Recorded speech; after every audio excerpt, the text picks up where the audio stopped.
السلام علیکم ویزو حاضرین، میں ہوں آپ کا ہوسٹ رانا وسیم اور آپ دیکھ رہے ہیں ہسٹری آف راجپوت۔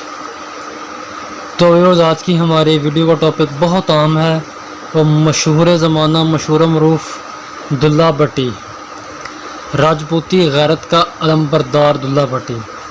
دلہ بھٹی کا اصل نام محمد عبداللہ خان بھٹی تھا۔ ان کے محترم والد کا نام فرید خان بھٹی اور دادا کا نام سانول بھٹی، جس نے غریب کسانوں کے حقوق کی رکھوالی کے جرم کی پاداش میں اس وقت کے فرعون صفت اکبر اعظم نے دونوں باپ بیٹوں کو قتل کروا دیا۔ اپنے والد کی شہادت سے کوئی 18 دن بعد 1547 عیسوی کو پنڈی پٹیاں ضلع گوجرانوالہ کے قریب اسی گاؤں میں دلہ بھٹی پیدا ہوا۔ دلہ بھٹی کی والدہ کا نام لاہی تھا، نے اپنے بیٹے کو تیز تلوار دو کر اس کی گھٹی دی۔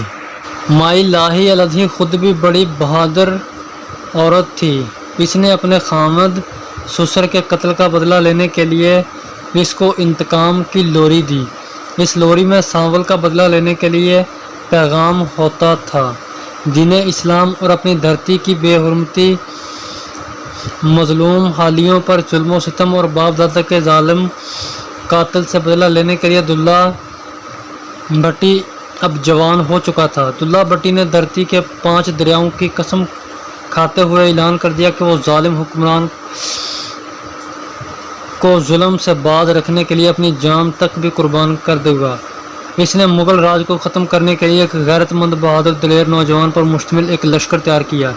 اقدر اکبر بادشاہ کا ایک خاص آدمی جگہ ملکیرہ کشمیر سے بادام کی بوریاں اور چاول اور دوسری اقسام کے میوہ جات اکبر کے لے کر اسی علاقے میں سے گزر رہا تھا۔ دلہ بھٹی نے اپنی برق رفتار گھوڑی پر کاٹی ڈالی اور اپنے ساتھیوں کو ساتھ لے کر ملکیرہ کے ہزاروں آدمیوں پر مشتمل لشکر پر حملہ کر دیا۔ دلہ بھٹی کا یہ حملہ اتنا زور کا تھا کہ شاہی فوج اپنا ساز و سامان چھوڑ کر بھاگ نکلی۔ دلہ بھٹی نے جگہ ملکیرہ کا سرتن سے جدا کر دیا، رومال میں لپیٹ کر میرے کھتری کے حوالے کر دیا۔ ماں کھتری مغل دربار میں پہنچا تو شہنشاہ اکبر نے یہ صورتحال دیکھ کر اعلان کیا کہ جو جرنیل دلہ بھٹی کو زندہ گرفتار کر کے گاؤں سے لائے گا، اسے اعلیٰ عہدے پر فائز کیا جائے گا۔ یہ سن کر میاں نظام الدین جیدار سپاہیوں کو 16,000 فوج لے کر چلا۔ اس وقت دلہ بھٹی پنڈی پٹیاں سے نکل کر چنیوٹ کی جانب شکار کھیلنے کے لیے گیا ہوا تھا۔ دلہ بھٹی کا یار میرو پوستی پنڈی پٹیاں میں موجود تھا۔ مرزا نظام الدین نے فوجی مشیروں نے اسے مشورہ دیا کہ پنڈی پٹیاں میں دلہ بھٹی اور اس کے ساتھی موجود ہیں، اس لیے بہتر ہے کہ پنڈی پٹیاں پر حملہ کر کے پنڈی کی خواتین کو یرغمال بنا کر لاہور لے چلیں۔ نظام الدین نے پنڈی پٹیاں پر حملہ کر دیا۔ اس وقت پنجاب کی عزت کو بچانے کے لیے میرو پوستی میدان میں آیا۔ اس نے دیکھتے ہی دیکھتے 17 سرداروں کو اپنے تیروں سے چھلنی کر دیا۔ مغل سپاہی وہاں سے یہ حالات دیکھ کر بھاگ نکلے۔ کچھ دن بعد مرزا نظام الدین نے دوبارہ پنڈی پٹیاں پر حملہ کیا۔ یہ دھرتی پنڈی کے باسیوں کے خون سے سرخ کر دی۔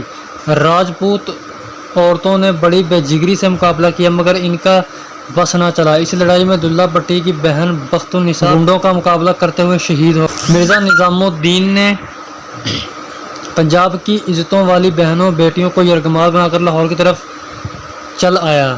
جب دلہ بھٹی کو ان کی یرغمالی کی خبر پہنچی تو وہ فوری 500 جوانوں کا لشکر لے کر شکرے کی طرف لاہور کی جانب نکلا۔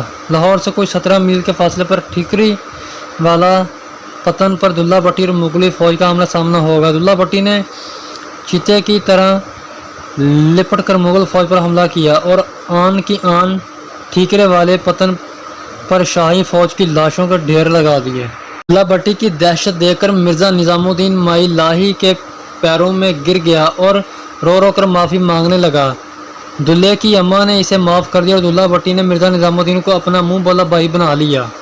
دلہ بھٹی نے مرزا نظام الدین کو اپنا بھائی بنا کر ایک عظیم انسان ہونے کا ثبوت دیا، مگر مرزا نظام الدین دھوکے باز اور چال باز نکلا۔ اس کا رابطہ مسلسل مغل دربار سے رہا۔ ایک دن دلہ بھٹی کے ارد گرد گھیرا ڈال لیا۔ دلہ بھٹی مرزا نظام الدین کی بے وفائی کا نظارہ کر کے لہو کے آنسو رو دیا، مگر پنجاب دھرتی کے اس جان باز اور جوشیلے بیٹے نے ہمت نہ ہاری اور گرفتار ہونے سے پہلے بادشاہ کے 200 ساتھی فوجیوں کو موت کی وادی میں اتار دیا۔ جب پنجاب کے اس راٹھ اور دلیر بیٹے کو مغل تاجدار اکبر کے دربار میں لایا گیا تو اکبر نے اس غیرت مند کی آنکھوں کی سرخی دیکھ کر کانپ اٹھا۔ اکبر نے دلہ بھٹی کو حکم دیا کہ عبداللہ مجھے صرف سجدہ کر دو، میں تیرے سارے قصور جرم معاف کر دوں گا اور اس کے ساتھ ساتھ دربار اعلیٰ کا منصب پر فائز کر دوں گا۔ دلہ بھٹی کی غیرت نے جوش مارا۔ اس نے اکبر بادشاہ کا منہ پر تھوک دیا اور للکار کر کہا، اکبر میں نے کوئی جرم نہیں کیا، میں پنجاب کے حالوں اور محنت کشوں اور ان کے حقوق دلانے کی بات کرتا ہوں۔ اپنے دین اور زمین سے پیار کرنا بغاوت نہیں بلکہ عبادت ہے۔ دلہ بھٹی کا ایک جسم کا نام نہیں بلکہ غریب لوگوں کے حقوق کی رکھوالی کرنے والی ایک زندہ تحریر کا نام ہے۔ تم میرے پاؤں میں سارے ہندوستان کی دولت بھی ڈھیر کر دو، میں تب بھی تمہیں سجدہ نہیں کروں گا، کیونکہ سجدہ صرف خدا کی ذات کو ہی جائز ہے۔ کیا بات! یہ ہے ایک دلیر اور غیرت مند سپوت، دلہ بھٹی راجپوت۔ آخرکار پنجاب کا اس دیر اور جوشیلے گبرو جیالے سورمے کو 26 مارچ 1500 کے دن شہر لاہور میں، جہاں آج کل لنڈا بازار ہے، پھانسی پر چڑھا دیا گیا۔ دلہ بھٹی شہید ہو کر امر ہو گیا اور پنجاب کی پگڑی کا شملہ اونچا کر گیا۔ اسے لاہور کے میانی صاحب قبرستان میں دفن کیا گیا۔ ہر سال مارچ میں دلہ بھٹی اکیڈمی کی جانب سے ان کی برسی بڑے جوش و خروش سے منائی جاتی ہے۔ در حقیقت آج جو صورتحال ہمارے پنجاب کی ہے، یہ کوئی ڈھکی چھپی بات نہیں۔ آج پنجاب کو ایک دلہ بھٹی کی ضرورت ہے جو یہاں کے غریب مظلوموں لوگوں کی پکار سنے اور ان غصب شدہ حقوق واپس دلائے۔ اکبر بادشاہ جیسا کمینہ آدمی فوت ہو گیا، لیکن دلہ بھٹی کا نام بھی زندہ۔ جب بھی روئے زمین پر کوئی ظالم جابر حکمران آیا، خدا تعالیٰ نے اپنا پنجہ دکھانے اور حق کہنے والے انسان دنیا میں کیا، تو تاریخ اس بات کی گواہ ہے کہ جہاں فرعون پیدا ہوا وہاں موسیٰ پیدا کیا گیا۔ پنجاب کی دھرتی پر جب بھی کبھی کسی نے ظلم اور بربریت کی تاریخ کو دہرانا چاہا، وہاں لازمی کوئی نہ کوئی غیرت مند دلیر اور سورما اس دھرتی نے جنم دیا۔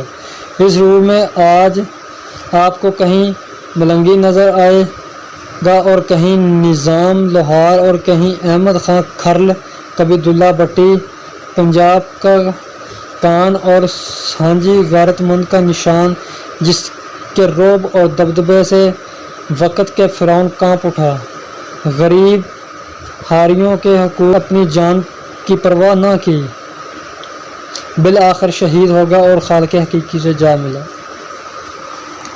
تو ویورز، یہ تھی ہماری آج کی ویڈیو۔ اگلی ویڈیو تک اجازت دیں۔ السلام علیکم ورحمۃ اللہ۔